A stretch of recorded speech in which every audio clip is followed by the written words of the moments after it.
Assalamualaikum warahmatullahi wabarakatuh. Halo semuanya, perkenalkan nama saya Salsabila Putri Marani dari kelas 12 IPS 3. Di sini saya akan menjelaskan tentang peran Kejaksaan Republik Indonesia. Nah, sebelum saya menjelaskan tentang peran Kejaksaan Republik Indonesia, kalian semua udah pada tahu belum sih apa itu Kejaksaan Republik Indonesia? Nah, Kejaksaan Republik Indonesia adalah lembaga pemerintah yang melaksanakan kekuasaan negara secara merdeka dalam melaksanakan tugas dan wewenang di bidang penuntutan, penyidikan, penuntutan perkara tindak pidana korupsi, dan yang terakhir adalah pelanggaran HAM berat menurut undang-undang. Dan ternyata Kejaksaan juga mempunyai kedudukan. Yang pertama adalah Kejaksaan Agung. Kejaksaan Agung berkedudukan di Ibu Kota Negara Indonesia dan wilayah kekuasaannya meliputi wilayah kekuasaan negara Indonesia. Kejaksaan Agung juga dipimpin oleh Jaksa Agung yang merupakan pejabat negara, pemimpin dan penanggung jawab tinggi kejaksaan yang memimpin pelaksanaan tugas dan wewenang Kejaksaan Republik Indonesia. Kejaksaan Agung tentunya diangkat dan diberhentikan oleh Presiden. Yang kedua adalah Kejaksaan Tinggi. Kejaksaan Tinggi berkedudukan di wilayah provinsi dan daerah hukumnya meliputi wilayah provinsi. Kejaksaan Tinggi juga dipimpin oleh Kejaksaan Tinggi yang merupakan pimpinan dan penanggung jawab tinggi kejaksaan yang memimpin pelaksanaan tugas dan wewenang di kejaksaan di daerah hukum.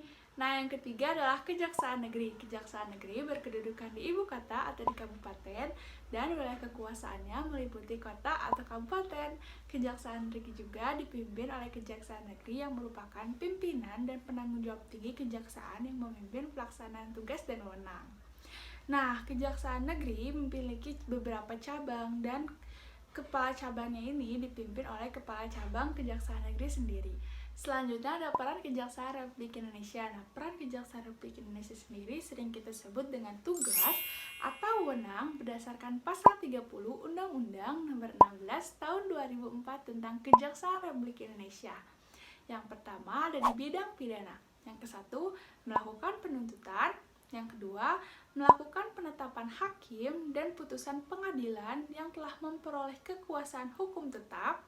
Yang ketiga, melakukan pengawasan terhadap pelaksanaan pidana bersyarat, pidana pengawasan, dan pidana lepas bersyarat. Yang keempat adalah melaksanakan penyidikan tambahan berdasarkan undang-undang. Dan yang kelima adalah melengkapi berkas-berkas perkara dan tambahan pengawasan yang nantinya akan dilimpahkan kepada pengadilan dalam pelaksanaannya dikoordinasikan dengan penyidik. Yang kedua, dari bidang perdata dan tata usaha negara. Kejaksaan dengan kuasa khusus dapat bertindak di dalam maupun di luar pengadilan atas nama negara atau pemerintah. Selanjutnya, yang ketiga ada di bidang ketertiban dan ketentraman umum. Yang pertama adalah meningkatkan kesadaran masyarakat. Yang kedua, pengawasan terhadap barang cetakan. Yang ketiga, pengawasan kebijakan negara. Yang keempat adalah pengawasan kepercayaan yang dapat membahayakan negara atau masyarakat. Yang kelima, ada penyalahgunaan atau penodaan agama. Yang keenam adalah penelitian dan pengembangan hukum serta statistik kriminal. Dan ternyata Kejaksaan juga mempunyai moto. Yang pertama ada Satya. Satya artinya bersumber pada rasa jujur baik terhadap Tuhan, keluarga, maupun sesama manusia.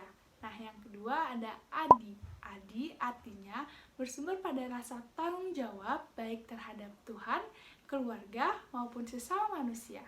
Nah, yang terakhir ada Wicaksana. Wicaksana artinya kebijaksanaan dalam tutur kata dan tingkah laku, khususnya dalam peran kekuasaan dan kewenangan. Sekian yang dapat saya sampaikan dalam video presentasi peran Kejaksaan Republik Indonesia. Mohon maaf bila ada kesalahan. Wassalamualaikum warahmatullahi wabarakatuh.